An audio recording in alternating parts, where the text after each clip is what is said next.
The man looked at the doll's face and instantly understood everything. This doll looked exactly like their deceased daughter. From that day on, the woman's spirit seemed fully restored. She trimmed the doll's nails, cut its hair, and poured all her love into it. After freshening it up and dressing it in clothes, it was as if their daughter had come back to life. Recognizing it as a form of doll therapy, he also began treating the doll as his daughter. The two took it along, shopping together, traveling together, even taking family portraits together, as though it truly were their child. The woman, in particular, seemed to have cast away the shadows of the past. She bought a new washing machine, as if making peace with what had happened. And then, the woman became pregnant. A few months later, a baby girl was born. Naturally, the doll was set aside and neglected. After all, a doll is just a doll. It could never truly replace a real daughter. Eventually, it ended up mixed in with a pile of toys, completely forgotten. 5 years passed, and their younger daughter grew up. One day, the little girl accidentally spilled glass beads all over the floor, and one of them rolled into the closet. That's how she discovered the doll that had been hidden away for 5 years.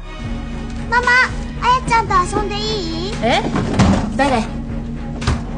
Seeing the doll, the mother was stunned. Her daughter had even given it a name. But, hadn't the doll's hair been much shorter before? And its nails, once trimmed, now seemed long again. Yet from that day on, strange things began happening around the house. Long strands of hair started appearing inexplicably on the floor. Their daughter began talking to the doll as if it were real. Then, one day, a friend came over to play, only to go home with bite marks on her arm. Their daughter claimed the doll had bitten her. The woman heard her daughter running around in her room, but when she opened the door, she found photos of her elder daughter on the bed, all of them scribbled over in black. Furious, she called out her younger daughter's name.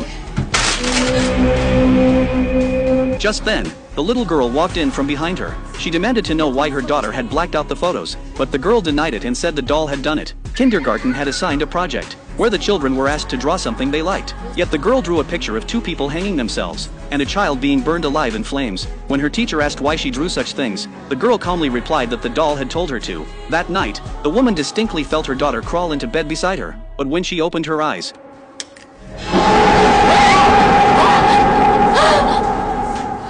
one strange incident after another finally made her decide to get rid of the doll. She threw it into the trash heap, but a little while later, she heard knocking at the door. When she went to check, the doll was sitting right there on the doorstep. Enraged, she stepped forward, grabbed a rolling pin, and began hitting it.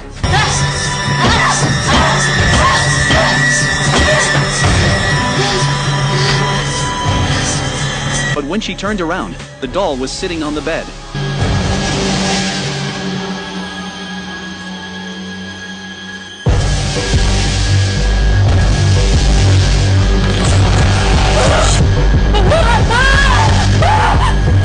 And it turned out all of it had just been a nightmare the woman was having. Grandma got up to drink some water and turned around to find